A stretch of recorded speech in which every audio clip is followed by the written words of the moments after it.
Anakapalli minor హత్య కేసులో దర్యాప్తు వేగవంతం చేశారు పోలీసులు. బాలిక హత్య కేసులో నిందితుడు రాసిన లేఖ ఇప్పుడు కీలకంగా మారింది. 13 పేజీల లేఖను పోలీసులు స్వాధీనం చేసుకున్నారు. హత్యకు ముందుగానే 12 పేజీల లేఖను రాసుకున్న నిందితుడు సురేష్ హత్య చేసిన తర్వాత మిగిలిన 6 పేజీ రాసినట్లుగా గుర్తించారు. ఉంటే ఇద్దరం కలిసి ఉండాలని లేదంటే చనిపోవాలని లేఖలో రాశాడు.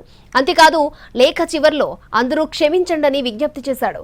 దీంతో ఆత్మహత్య చేసుకుని ఉండొచ్చని భావిస్తున్నారు. రాంబెల్లి మండలం పరిధిలో ఉన్న కాలువలు నీటి కుంటల్లో గాలిస్తున్నారు.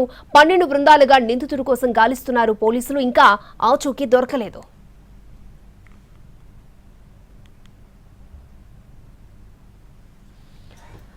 అనకాపల్లి మైనర్ హత్య కేసులో దర్యాప్తు వేగవంతం చేశారు పోలీసులు. బాలిక హత్య కేసులో నిందితుడు రాసిన లేఖ కీలకంగా మారింది. 13 పేజీల లేఖను పోలీసులు స్వాధీనం చేసుకున్నారు. హత్యకు ముందుగానే 12 పేజీల లేఖను రాసుకున్న నిందితుడు సురేష్ హత్య చేసిన తర్వాత మిగిలిన 6 పేజీ రాసినట్లుగా గుర్తించారు.